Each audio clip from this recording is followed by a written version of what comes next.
Olá pessoal, sejam todos bem-vindos a este vídeo. Este vídeo é um vídeo extra, pessoal.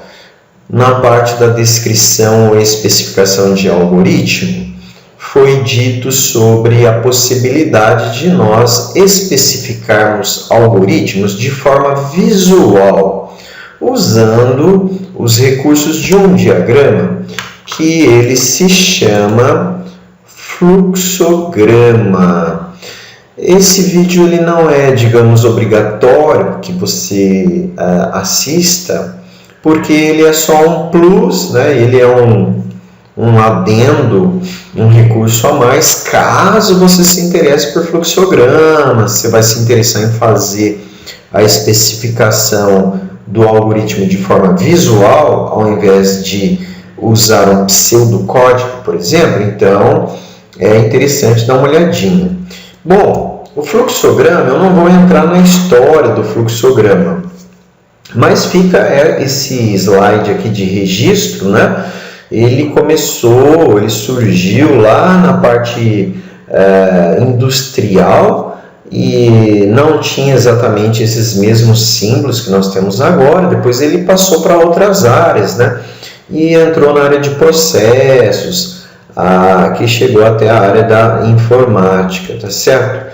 E atualmente, né, quer dizer, essas réguas já estão, acredito, em desuso, mas existem muitas réguas ainda por aí. Até um certo tempo era bastante utilizada, e eu peguei uma dessas réguas aqui e coloquei, digamos assim, a menção do significado para aqueles símbolos que são mais usuais ou que nós vamos usar em nossos algoritmos. O primeiro deles é esse que está aqui, ó, que ele indica início ou fim de uma sequência, né, de processo que é especificado através desses símbolos. Um outro símbolo interessante é o do processamento, que é um retângulo. Ele pode ser arredondado nos cantos, não tem problema, tá, pessoal? Aqui está um tamanho maior, aqui é o mesmo, só com um tamanho menor. É um processamento, indica a ação ali de cálculo, né, uma expressão aritmética, a criação de uma variável, etc. Outra coisa importante para a gente é esse trapézio, que indica uma forma genérica de entrada de dados. Às vezes o pessoal usava esse símbolo aqui também, ou este aqui, ó, que tem esse corte. Outra coisa que nós usamos que é importante é o símbolo de decisão, que é esse losango, né? Muita gente chama de diamante, né? Mas o nome é o losango, onde existe uma situação lógica, né, de verificação, e essa avaliação, né, se A igual a B, por exemplo, ela vai gerar uma saída sim ou não, né? Outro símbolo interessante é esse aqui, olha, que era usado para quando se indicava que haveria uma saída, um output, um resultado impresso em relatório, por exemplo. Mas especificamente em relatório se usava esse, e para saída em vídeo se usava esse.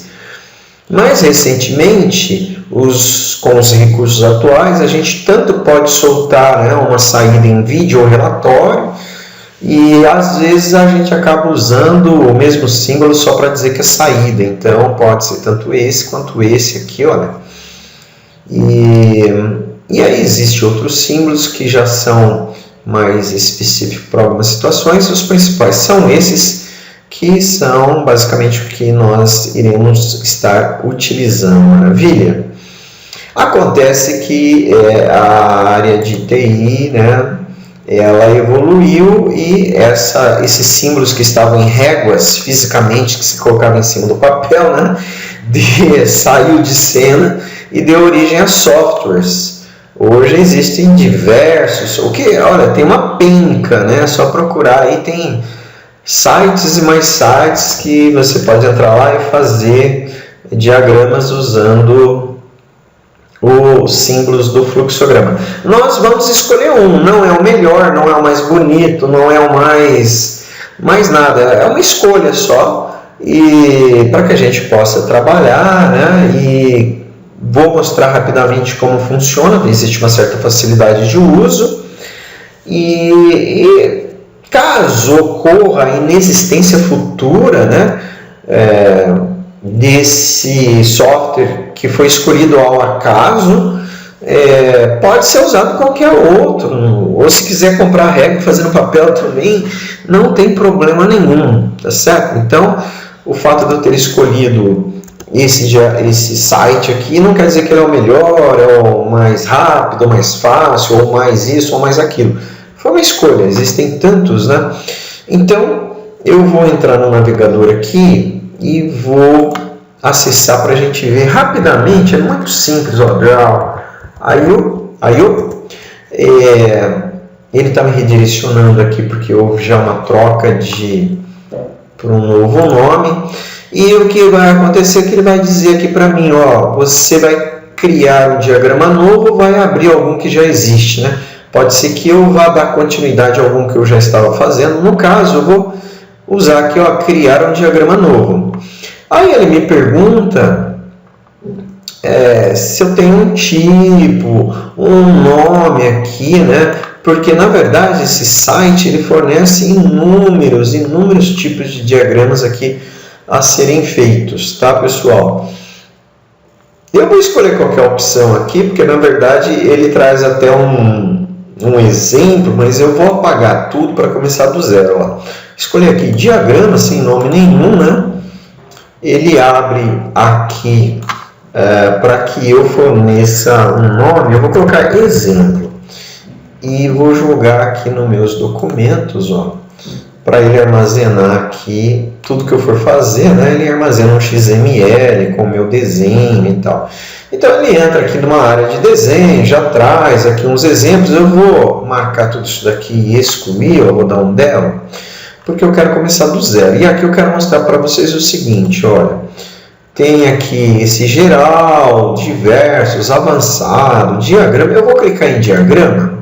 Quando eu clico em diagrama, ele já traz um padrão aqui, ó, com os símbolos que nós vamos precisar, tá bom? Então eu vou pegar esse símbolo aqui, ó, que ele é meio que um retângulo com os cantos arredondados, com os cantos bem arredondados, né? Faz meio círculo nas laterais. Vou diminuir ele um pouco e vou escrever aqui início, tá? É legal a gente atribuir uma cor. Então aqui, olha, nessa caixa de cores, estão vendo do lado direito? Eu posso escolher aqui, ó, posso ir para frente, para trás, né?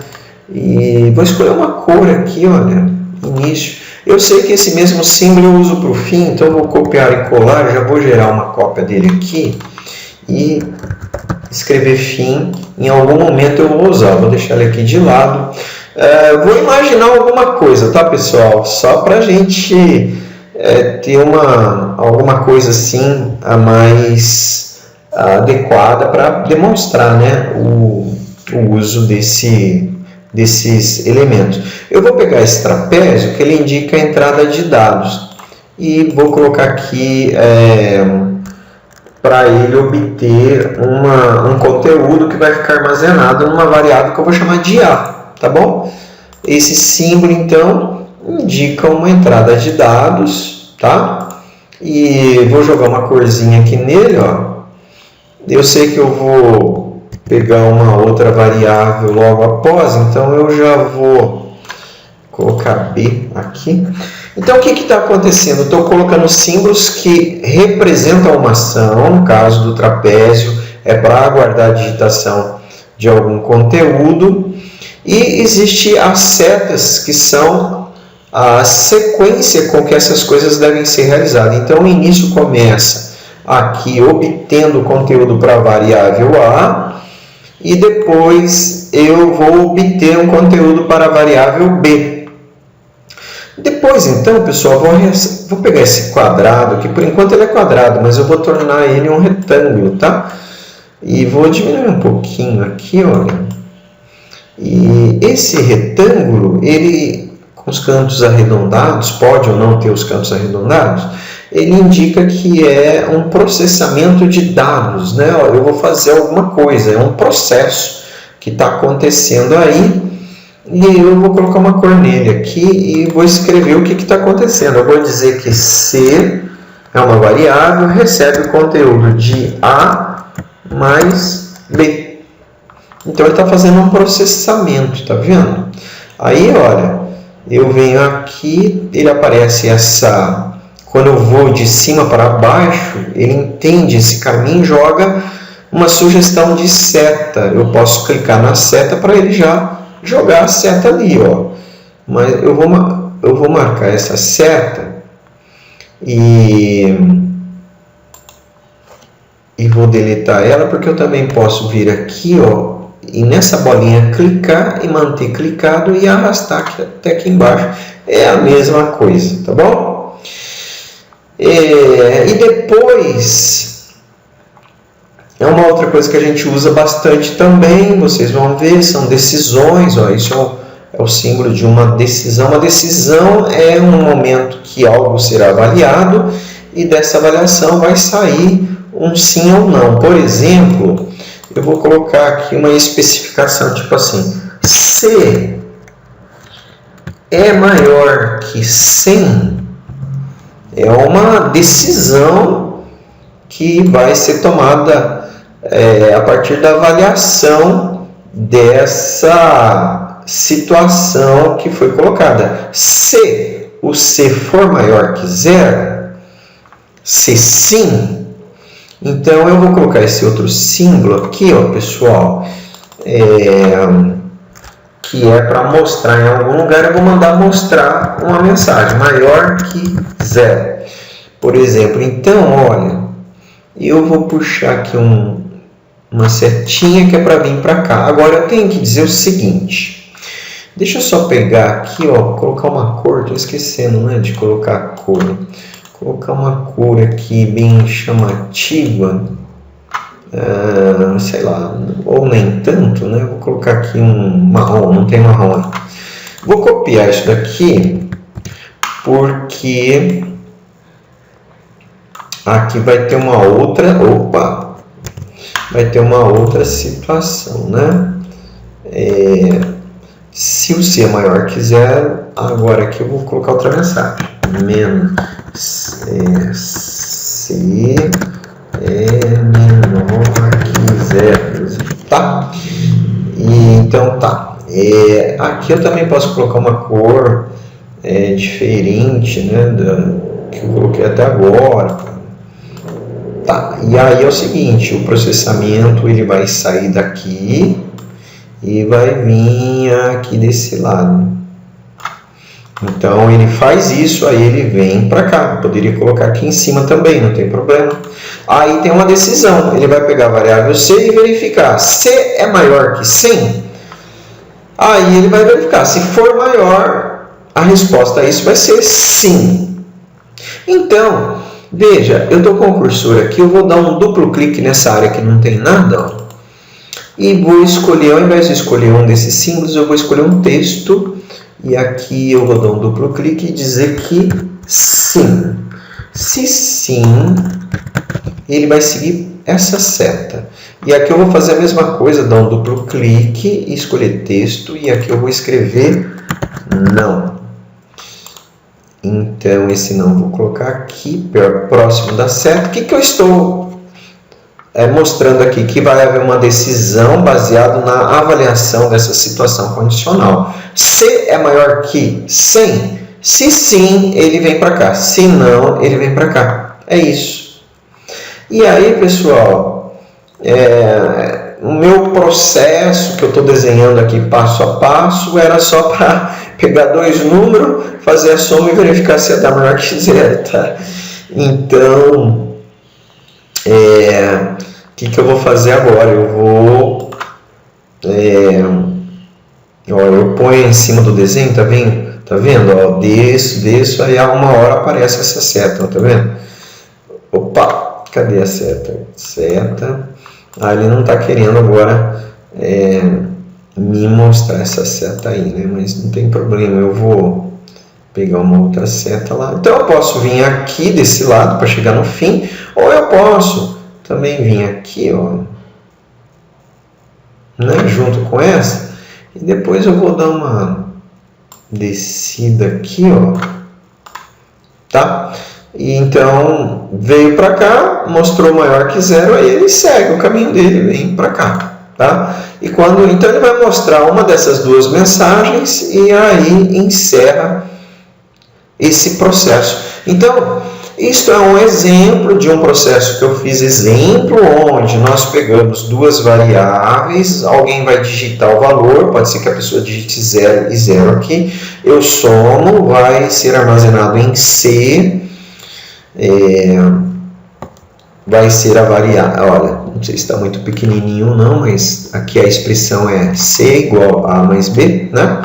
E aí eu verifico se o C é maior que 100, se sim, mostra uma mensagem que é maior. Se não, mostra que é menor e fim do processamento. Então, tanto faz eu ter vindo por este caminho ou por este, uma hora o processamento geral chega no final. Então, é isso. Isso daqui que nós estamos vendo é um fluxograma, que é um desenho passo a passo de uma sequência de operações que, se seguida, vão resultar em algo que seja esperado por esse processo. A soma de todas essas ações gera um processo. Então, um processo é feito de subpassos, né, ou pequenos passos, que são as atividades, e elas geram algum tipo de processo maior pela soma de suas responsabilidades. Então, obter o conteúdo de A é uma responsabilidade, obter o conteúdo de B, fazer um processamento, que no caso aqui é uma soma, sendo atribuído o resultado por uma variável C, depois uma verificação se o conteúdo de C é maior que 100 e gera uma de duas saídas, ou para cá ou para cá, faz o que tem que fazer e termina. É isso então, pessoal. Eu espero que a gente tenha entendido. Não importa o site que você vai usar para fazer o desenho, porque os símbolos do fluxograma são padronizados, então qualquer que seja o site, os símbolos serão aquele. Mas eu vou usar isso para uma questão só de padronização. Mas se ele não existir nesse momento que você está vendo o vídeo, pode usar qualquer outro. E aí, então, eu espero que você dê sequência aí para a próxima aula. Um abraço, até lá.